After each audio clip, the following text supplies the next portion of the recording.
Yes, stream starting.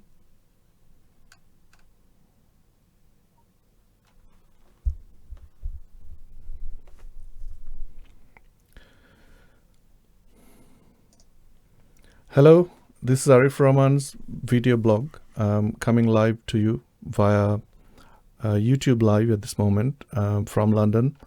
Today is September the 5th. It's around 4:30 in London, and I think in Western Europe it's around 5:30. We started a bit late, but I think it's still okay. Today we have a special guest with us. We're gonna go and meet him in a second, but before I do, if you're new to this channel, I just wanted to do a bit of housekeeping. Please subscribe to this channel like everyone asks you, and also if you can share this to your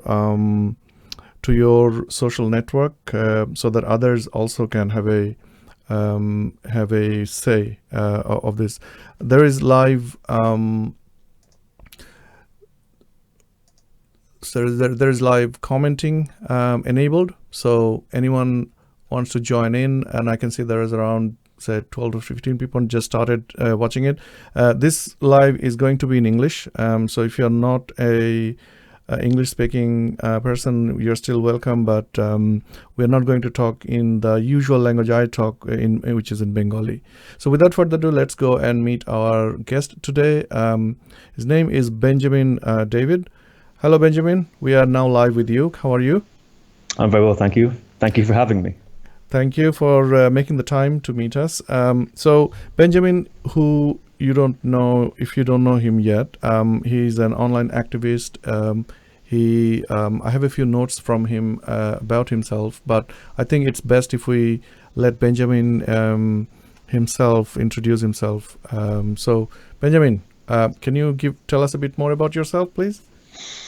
Yeah, sure. Well, the short answer is I'm basically a secularist writer and activist.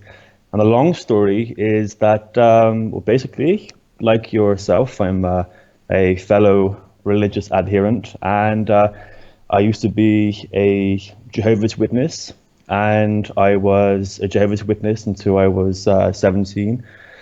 After which, mainly through philosophy, I veered away from the religion, and I was shunned by my family as a result.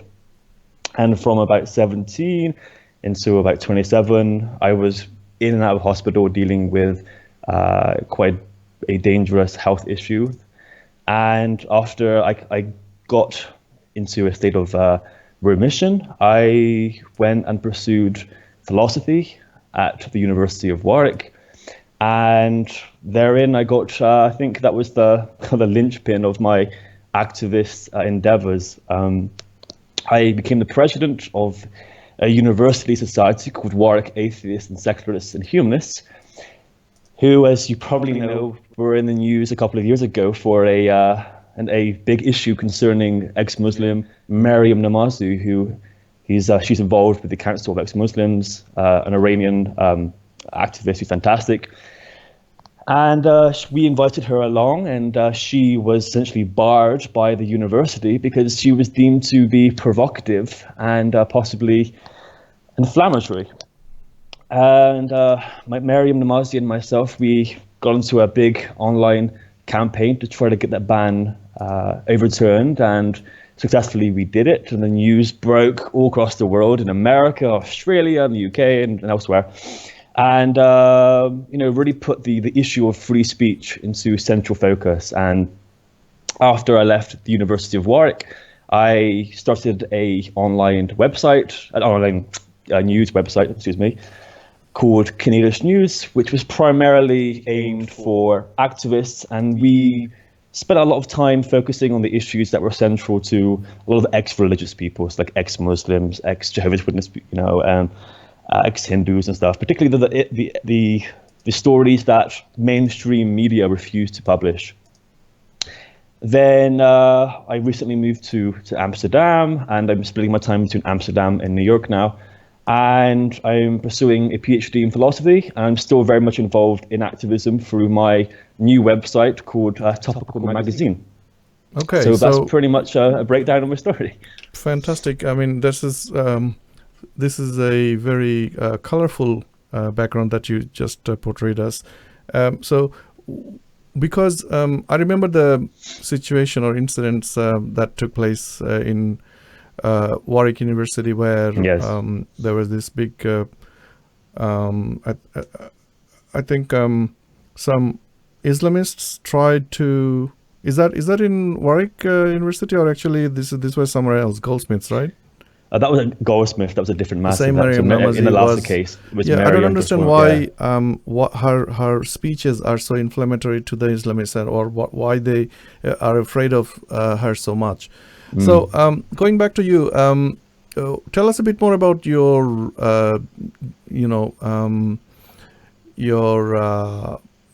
endeavors in creating these online portals and contract. How do I say it right? Conatus News or Canadish News? Exactly. News. What does that word mean? I know I asked you before, but can you tell us a little bit more about it again? Well, it's a term that is used a lot in philosophy, and particularly the philosopher Spinoza, who used the word to describe the inner force of all life towards its preservation.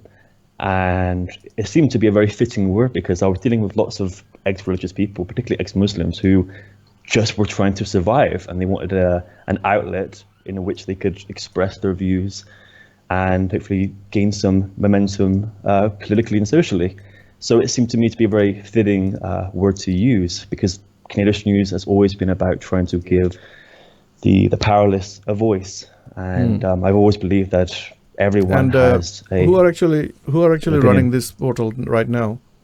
So right now, so whilst I'm no longer involved with Canadish News, the gentleman, his name is Lucas Lynch, and Beatrice Lois and Sarah Mills. They are the three. They're taking it forward. The brains behind Canadish News as we know it today, and they're doing a fantastic job. So the reason I think I wanted to have a quick chat with you about is a tweet I saw a few days ago, I think last week, about the title is quite interesting, that humanists should try to adhere to their principles. Is it the right title of the article that I'm referring to? Well, basically, the humanists need to stop with double backing in the principles, so stop betraying the principles. Okay, so give us a bit of background, please. I mean, I'm quite curious to know the idea. Sure. Well, basically, the story around that article was centered on a friend of mine who was quite a well-known activist. His name is Angelos Sophocleous, who until recently was the president-elect of humanist students. And humanist students of a particular university, or the whole of UK? The humanist students are the humanist section of humanist, the student section of Humanist UK, which is the largest body of humanists. Oh, before it was called the British Humanists, right? Exactly. Known as the British Humanists, they know that the Humanist UK today. And he was the president-elect, and he tweeted, "Women do not have penises," and which essentially is a reflection of his critical view on transgenderism. So he's particularly critical of gender essentialism, which is essentially the position that we're born with our gender. So gender isn't a construct, we're born. And that is the position typically used to underpin a lot of the arguments for transgenderism or the transgender orthodoxy. So he brought into question that view, and as a result, he was set upon by various humanists, various well-known humanists within Humanist UK and humanist students. He was labelled a transphobe, bigot, and he was essentially forced to resign. So that was essentially the story of the tweet. So what is your position on what he was trying to say, or what actually happened? I mean, do you really think he's a transphobe, and is this what actually happened here? Well, from my view, it seems to be the case that criticizing the issue, the orthodoxy in transgenderism gets you labeled or smeared with the transphobe term.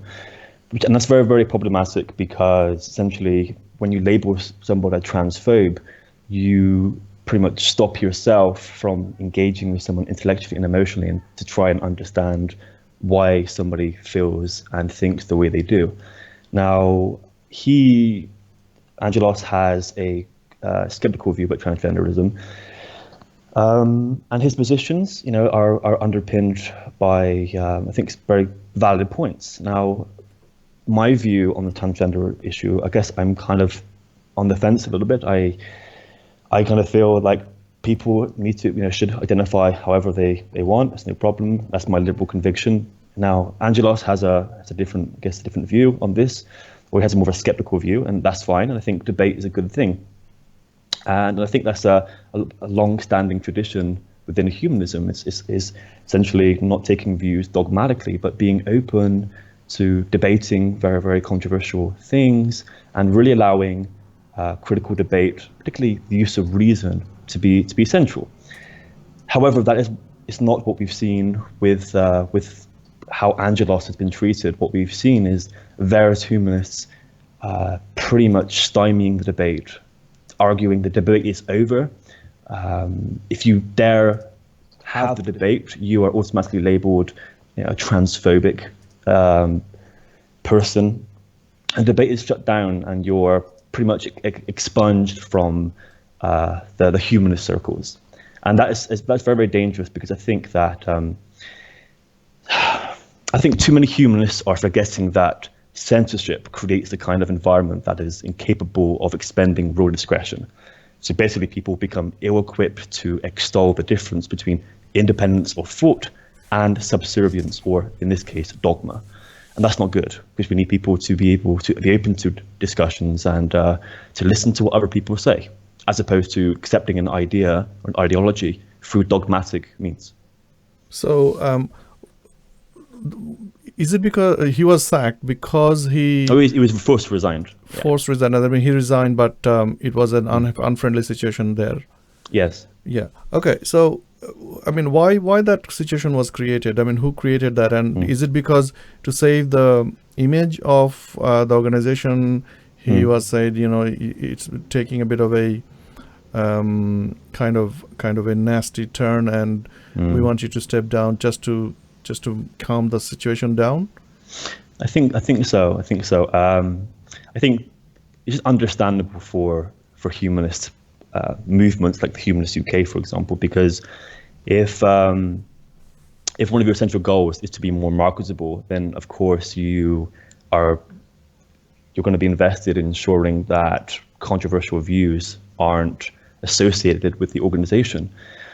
Angelos's view is, at least according to mainstream orthodoxy, bearing very controversial views. Now, if you've got a humanist movement that is trying to be intersectional, that is trying to be as inclusive as possible, so you've got progressive Muslims and you've got progressive Christians who can also be a humanist, then also LGBT as well, and LGBT humanists are a part of Humanist UK, then if you've got a very, what appears to be a kind of exclusionary, discriminatory position on a group of people, then there's going to be every attempt to remove that, because it doesn't look good for an organization. And now, that's obviously one of the problems when you make a movement that should be underpinned by critical reasoning and open discussion marketable. Because when you become marketable, you become political. And when you can become political, you become very ideologically driven in a way that doesn't truly represent the interests of humanism, but in the interests of trying to get more and more people to be sign up and to be a member of the organization. Okay, so it looks like Humanist UK could have been caught between rock and a hard place, because at one side they had to adhere to their principles, but on the other side they had to make sure that any unnecessary debate doesn't actually cause a corrosive effect on their image or also on what Humanist UK is actually trying to do. Yeah, it's difficult. So I hope the situation gets But do you think the tweet that originally he posted, do you think it was, as a person who was a position holder, do you think it was responsible for him to actually provoke in that manner? I'm assuming he was trying to create a discussion by actually tweeting that particular sentence. Absolutely. I mean, according to him, it was done in order to spark debate, and there's lots of tweets he's made, and he's even written articles on this very topic to spark debate. Now, I personally wouldn't have retweeted that, because I think that although you may well spark debate, perhaps it's the wrong debate, and there are different ways to approach and instigate the kind of critical debate that needs to be done. You pick your battles, because if you are picking on the wrong battle, then the real battle that you have been trying to do, which is kind of the bigger one. I think in the UK, at least, Humanist UK are trying to do some really good work, and they have achieved some.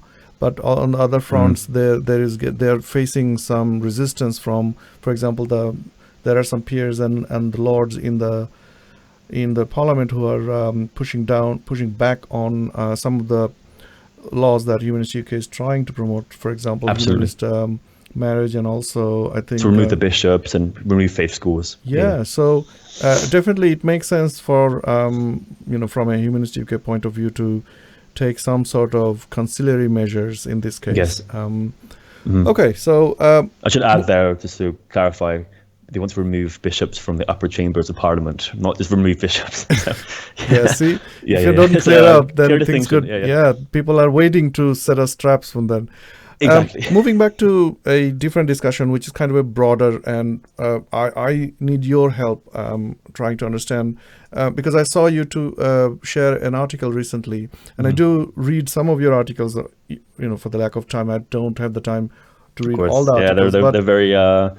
They're very lengthy. Not only that, because my focus, my battles, as I just said, I pick the battles that focus on my own language and own culture, where we are facing a massive amount of Islamist incursions, and we had a few bloggers lost their lives over the past few years. So you kind of know, you are aware of the history of that. So my battle is on that side. So, but the common stuff, for example, that I also have faced in there, not from the Islamists, but from some strange characters who class themselves as leftists, but they come up with arguments that seems to justify the workings of the Islamists, fundamentalists, not only fundamentalists, they're extremists as well, and they try to justify by bringing some sort of parallel between modern world and the I would say Islamist primitiveness.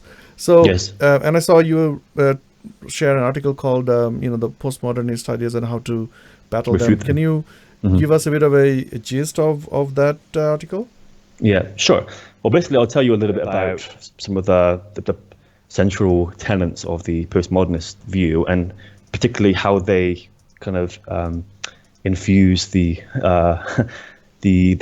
issue between modern culture or the West and the more, as you say, primitive Islamist culture.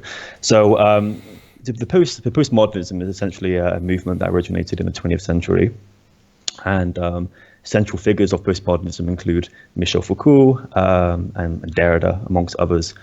And what is unique about postmodernism is essentially, rather than looking at individual truth claims, so an example is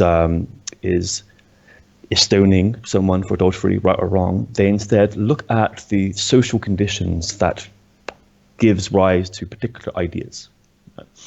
And then when focusing upon those social conditions, there's often, more often than not, the claim that power is what is usually involved in what makes individuals act the way they do and think the way they do. So, for example, if I am arguing against an Islamist that his views are wrong, rather than a postmodernist seeing the truth claims for what they are and looking at the logic of the argumentation, what is then instead seen is it's becomes politicized. In other words, that I am seen as someone who's trying to impose my power, and truth, as how I use it, is seen as a way of getting more power upon someone. So in that case, if you've got that issue taken en masse, as we see in the Middle East and Middle East wars in Iraq and Afghanistan or whatever, rather than the invasion being done for a good moral means, it's instead seen as essentially a form of colonization, a form of power play. It's the imposition of power. Now, and the problem with that, of course, is that morality essentially becomes seen as not what's right and what's wrong, but essentially done in pursuance of power, or it's deeply related to power. And as this relates, so how does this relate to the issue between the West and the Islamists? Well, if you take the position, as I do, that Islamists are promoting a barbaric ideology and ethics incompatible with fundamental human rights, the postmodernists would say, oh, hang on a second, wait up there. It's not quite true that their views are immoral. It's a different kind of morality. And a lot of this is about interpretation and the cultural conditions in play that gave rise to these Islamist positions.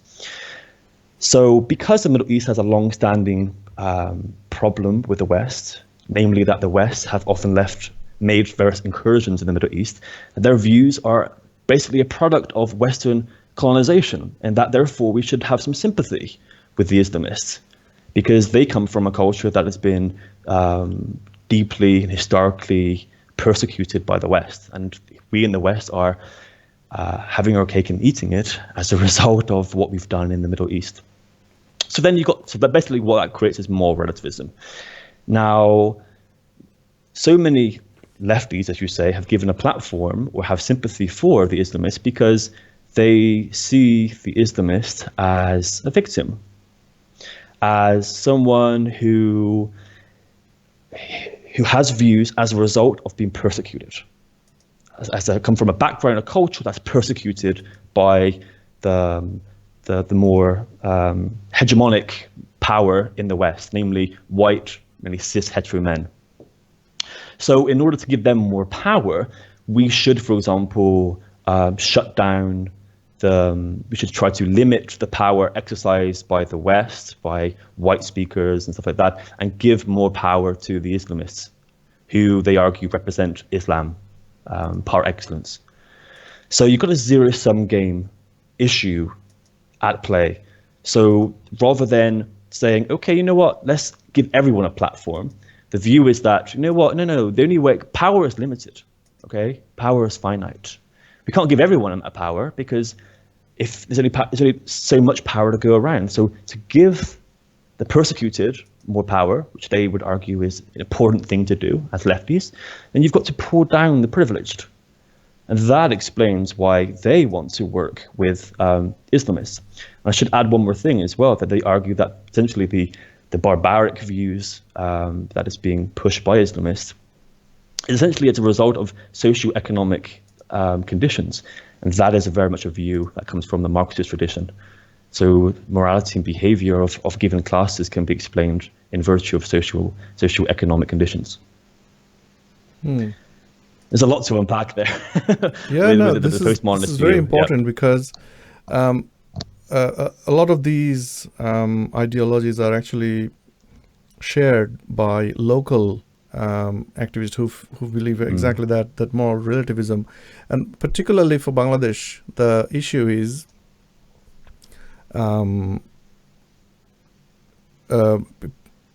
mean, from a like yourself, from Jehovah's Witness or somebody's Christian or non-Muslim background, it's very easy to become an ex-religious person or an atheist or a humanist. But for Bangladesh, I have seen that a lot of people get killed and socially outcasted because they have shown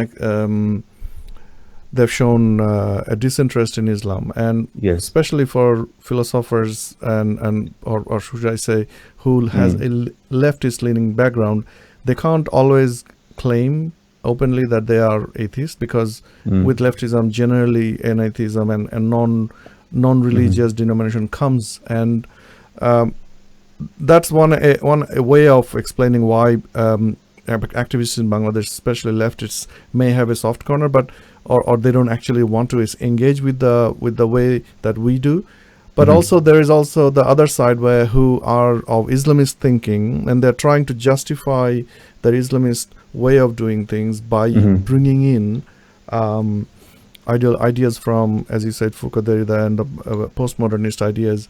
I hope it makes sense, and we have to do kind of counter them on a regular basis. And sometimes, because they are not the general madrasa educated products, it's really difficult to deal with them, because they bring in a lot of concepts who may not have necessarily got anything to do with it, but the general atheist population becomes very confused in front of those onslaught attacks. That's absolutely the case, and I think I wanted to just add one more important thing, and that concerns the distinction between modernity and postmodernism. So, as you probably know, that what is a very long tradition in the West is the view that societies are all going towards the good life, right? That's, with every year, we're kind of getting closer and closer to the good life, and human rights are increasingly improving. And we don't think that story, that narrative, is arbitrary. We think that somehow, it's going in the right direction. So we've got new and new knowledge through science and philosophy, every decade. We're making more and more advances in medicine, and we like to think that there's a kind of a narrative, there's a story, it's a nice progression, and we're getting better and better and better. However, the postmodernists would try to undercut that view by seeing that story is essentially arbitrary, and it's done in a way that it's done by way of persecution. So you've got to persecute certain groups in order for that to happen. So yeah, it may well be the case that the West is going towards a particular direction, but that direction shouldn't have some kind of absolutist or some kind of fundamental basis. Now, you may disagree. You may say, you know what? No, reason has been a central feature to the humanist, to the post-enlightenment society, and that's generally a good thing, right? And reason has been obviously a really, really important feature of the West, and that kind of makes sure, and it kind of helps us ensure that we move away from dogma and we go towards critical thinking and the good life, and particularly the view that there is an inherent morality. So morality isn't arbitrary, but generally there's a unifying, universal morality that we all can access purely through what it means to be human. That is critical thinking, compassion, and other faculties. Postmodernists will say, you know what? No, these things are very, very arbitrary and culturally made by the most powerful to persecute the minority. So I think that tension there, with regards to the narrative that underpins oral cultures, has some really, really interesting implications as a result of the modernity and postmodernist fight.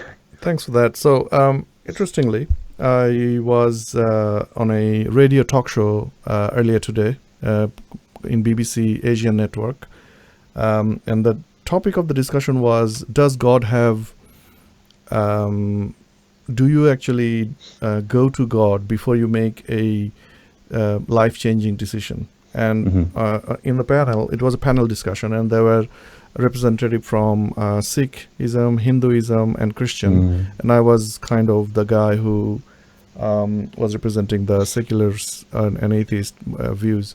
Funny thing was, obviously, I tried to explain to them that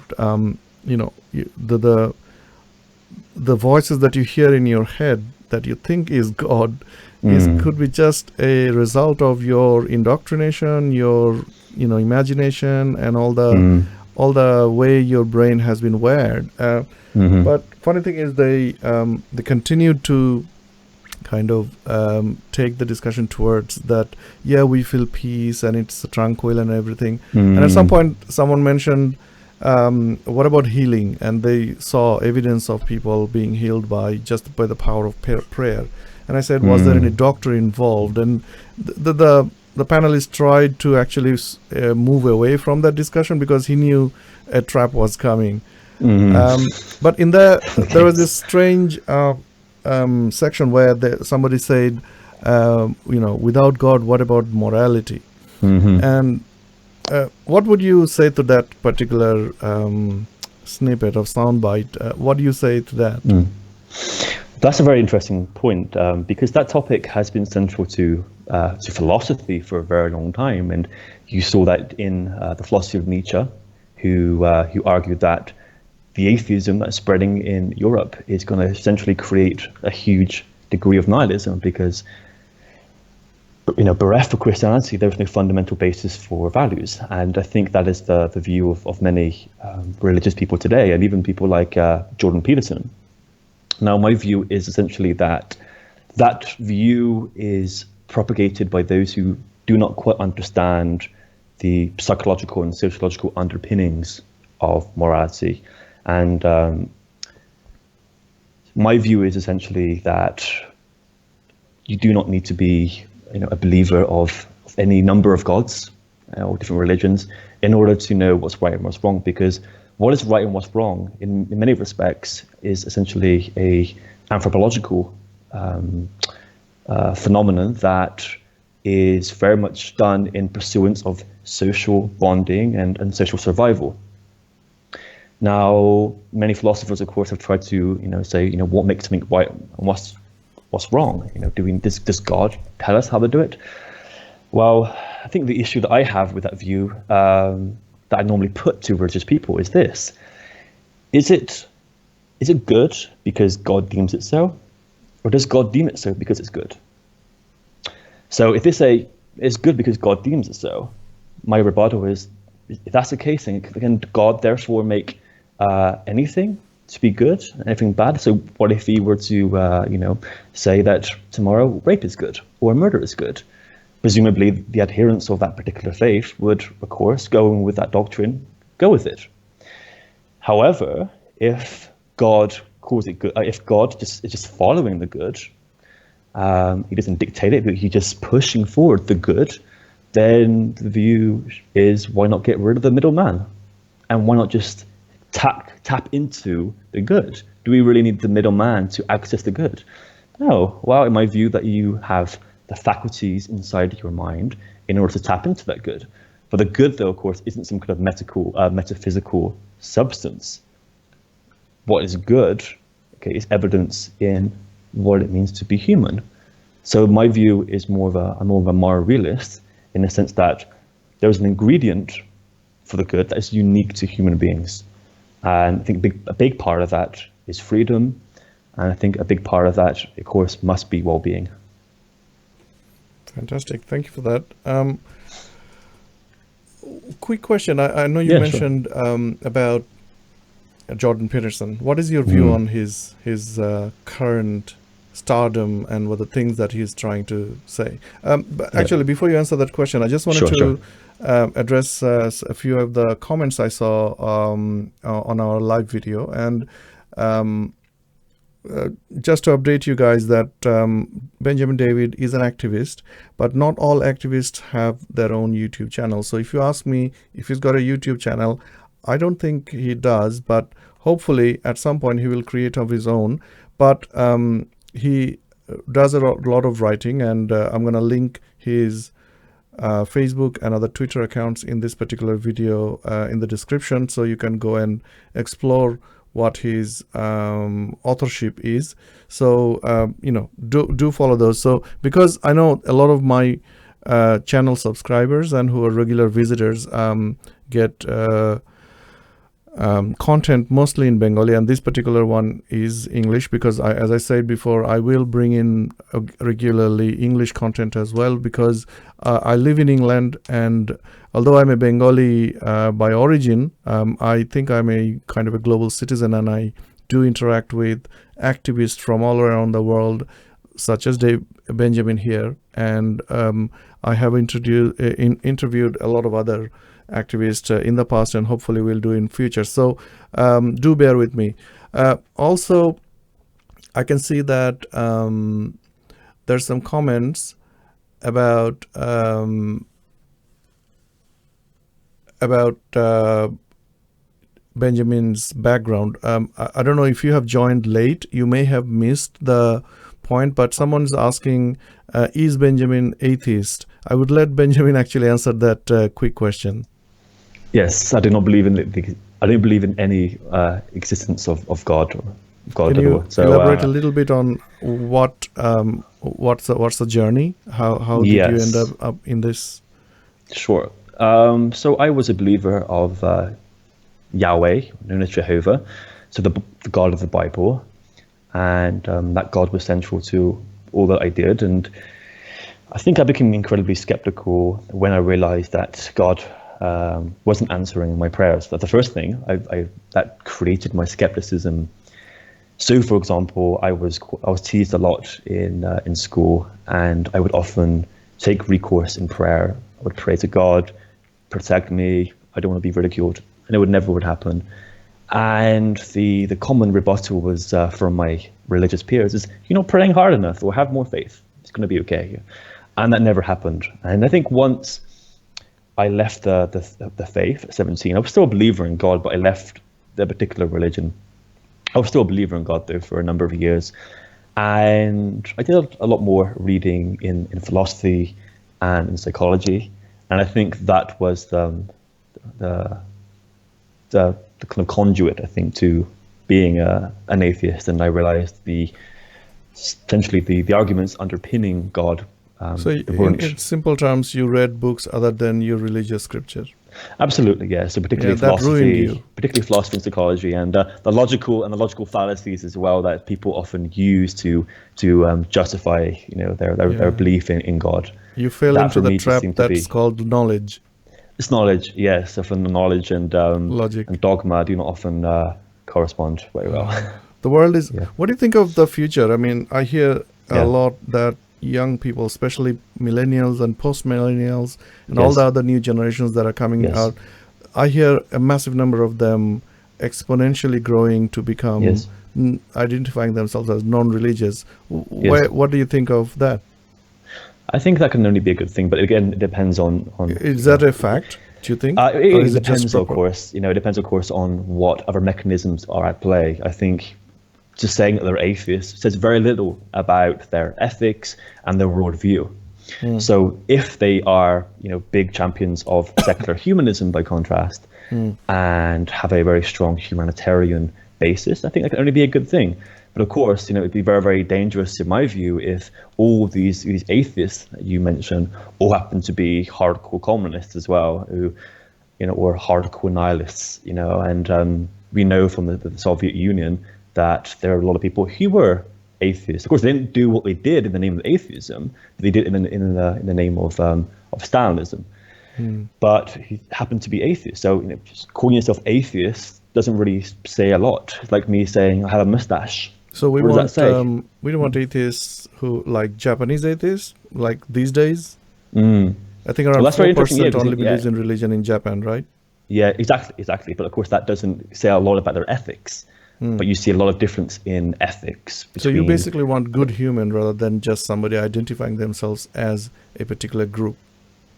Yeah, I think certainly people who prioritize the individual of a group identity, people who I think, I guess it's more of an issue that I have concerning my own moral temperament, but people who are good listeners, good talkers, people who see people as having inherent dignity, but I think largely people who put a lot of value in this world.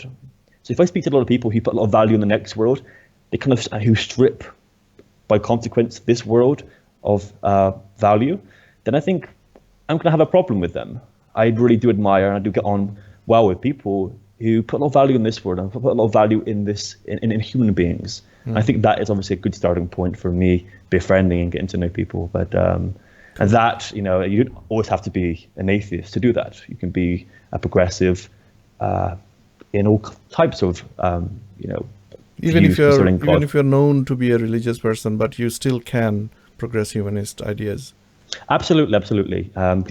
Many of my friends, many of my very close friends, are progressive Muslims, for example. Those people who really put a lot of value in this world and who who in their ethics go about as though God doesn't exist. So, who would still appreciate the fact that, accept my ethics as being equally valid to theirs, putting a lot of dignity in my life and other lives of other non-religious people, but who happen to also believe in the existence of God and heaven or paradise. And there's quite a well-known, I guess, kind of a progressive Muslim, reformer Muslim called Osama Hassan, and he's involved with Quilliam, and he has also, made this distinction between the value, the extent to which value is placed in this world and the next world, and that is obviously a central locus when dealing with topics of ethics, and particularly, can I get on well with a religious person? Cool. What do you think of the political atmosphere of current Europe? In terms of religious, because there seems to be a religious fervor rising, because people might find this slightly contrasting to what I just said about number of atheists rising, whereas the political parties are using religion more and more. Do you find that ironical?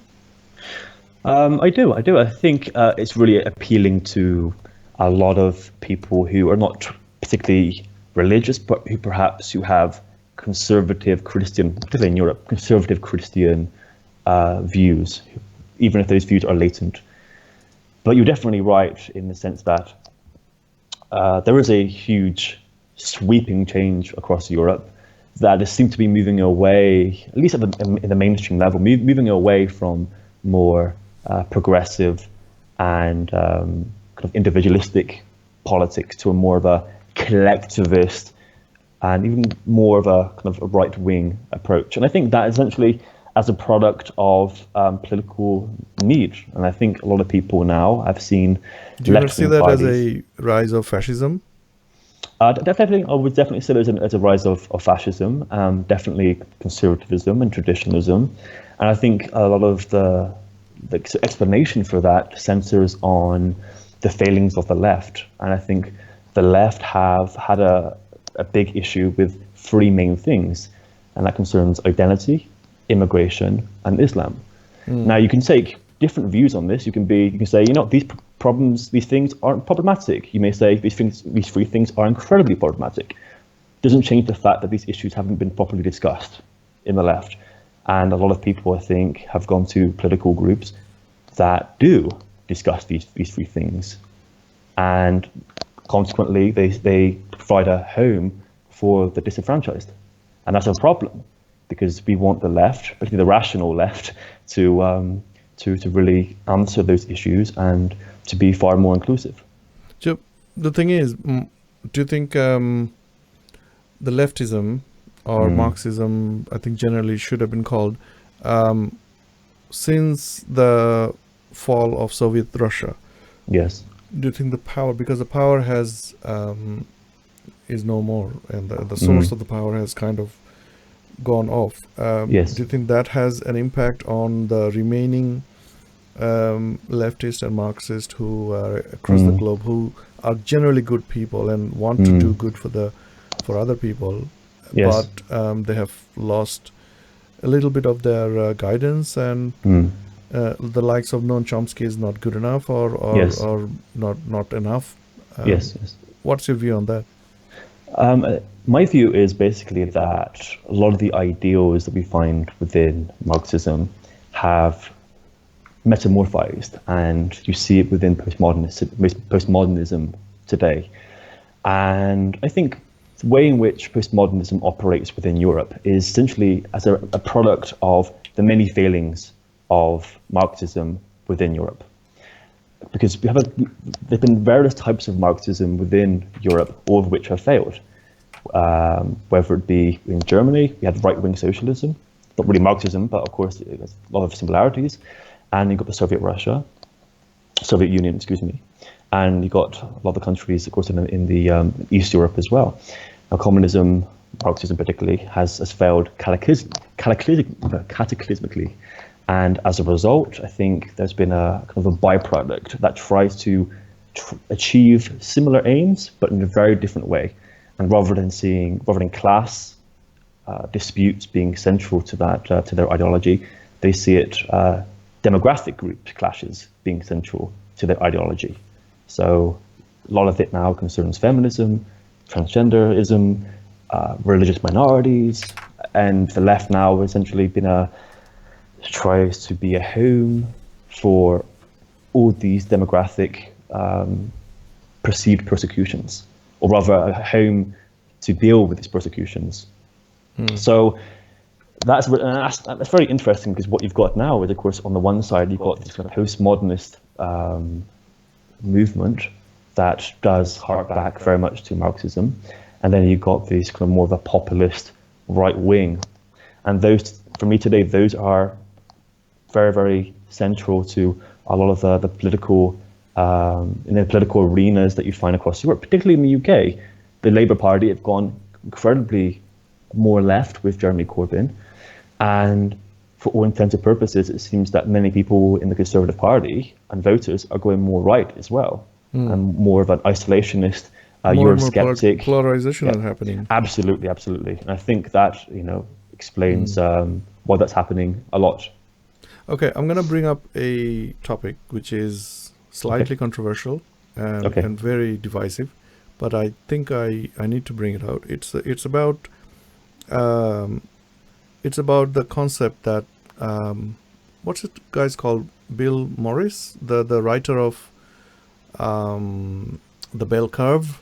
Have you read that book? Do you know the concept? I haven't. No, I haven't. No. Well, basically, I'm trying to, in a very roundabout way, I'm trying to talk about racism.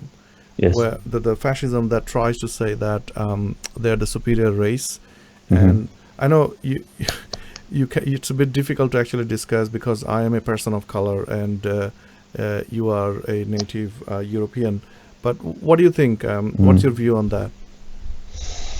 So are you asking me how politics today deal with racism or approach racism? No, basically the fascists, the racists themselves are saying that the Europeans, the Caucasian race is far more intelligent, and they deserve to be the superior race in this world. And do you think, what is view on that? Do you think you are better than a non-white person? Well, the short answer is no.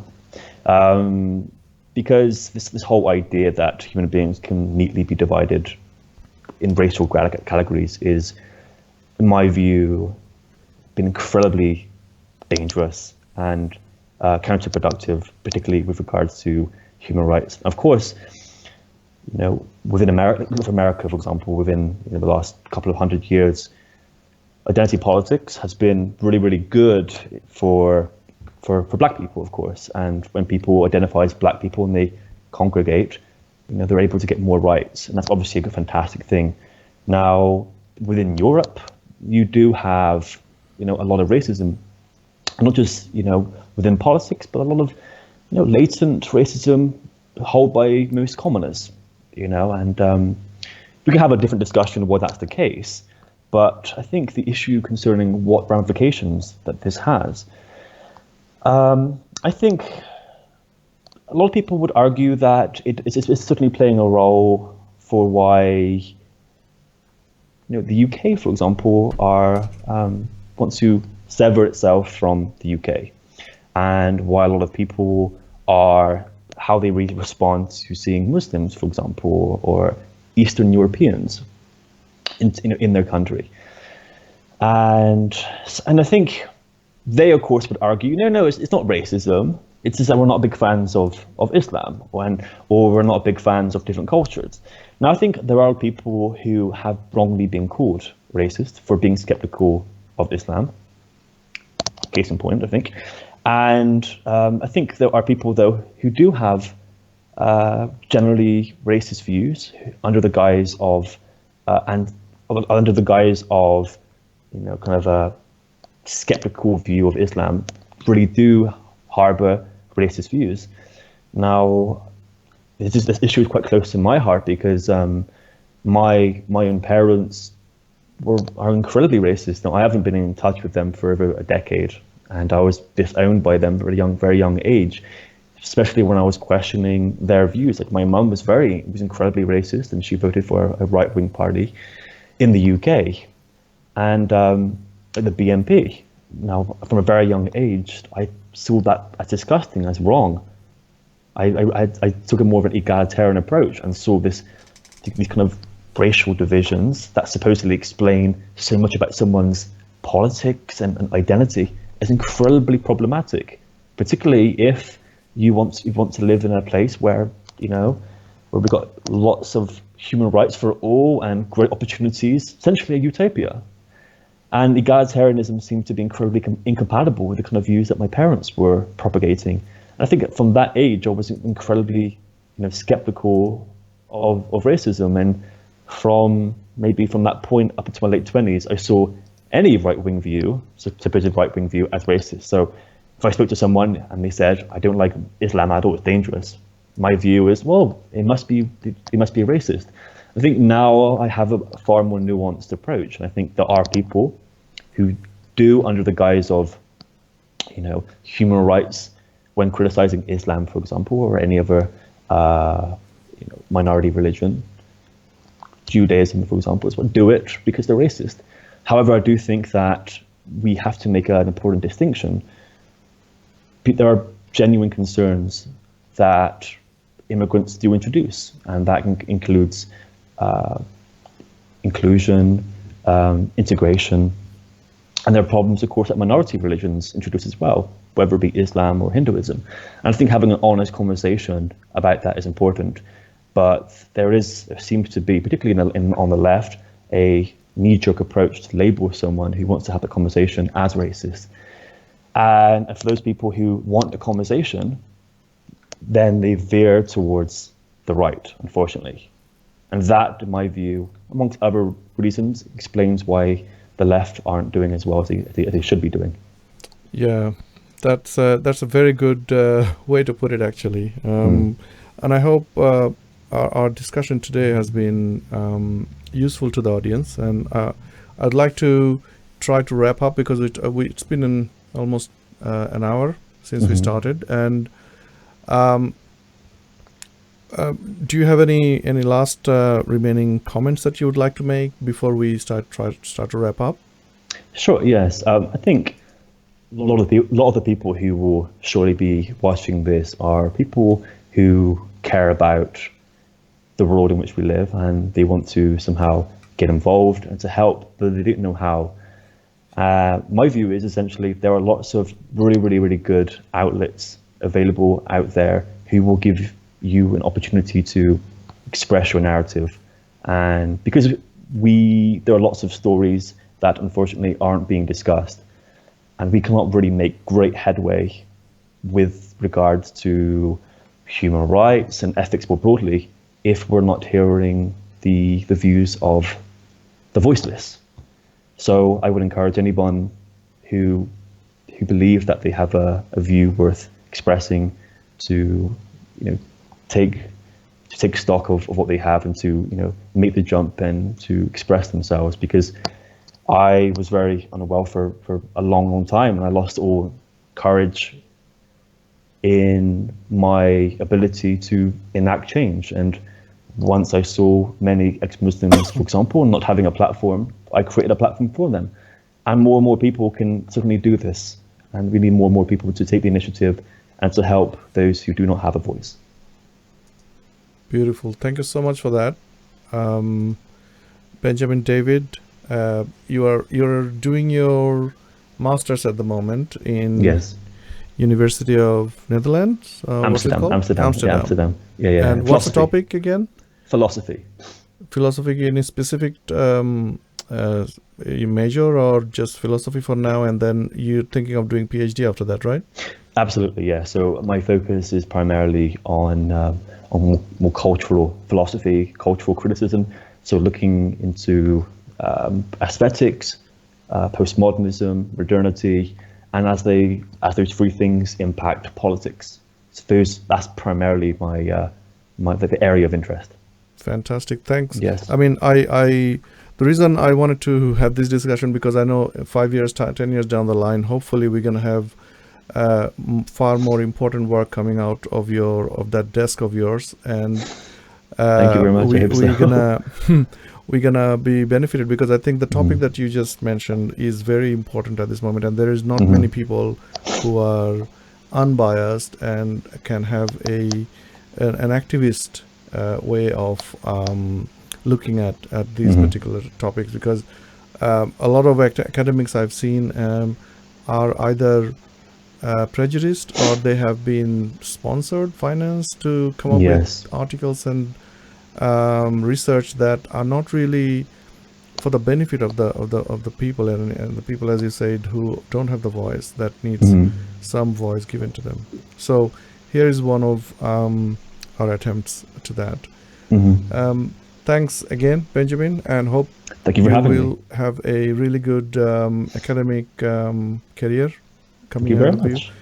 And hopefully in future we're going to have a bit more in-depth discussion on topics of philosophy, maybe, since you're a philosophy Absolutely. major right now, because philosophy fascinates me, although I Mhm. don't know much about it, as in I know some of it, but then I don't, it goes into some sort of rabbit hole, and it's really difficult to come out of it Yep. Yep. with a sane mind. So hopefully in future we can have few discussions surrounding philosophy specific topics, which may have a direct relation to the things that are Absolutely. happening in this world at this Yeah. moment. So thank you, and Wonderful. have a good day. Thank you very um, much. and for those who you've been watching, thanks so much again for joining. Please do share this video. This, I think, was really good in terms of the breadth of discussions and the topics that we touched upon, which we hope to elaborate on in future other videos from David. As you heard, he's doing a philosophy major in University of Amsterdam, and he's going to do a PhD after that. I think we don't know the topic of that yet, but and people who's made comments on this video, please, thank you so much for your comments, and do subscribe to this channel so that you can be notified about future videos of this same type. For now, this is Arif Rahman from London, and Benjamin David from Netherlands. We say have a good evening, and wherever you are, stay safe and work for humanity. Bye.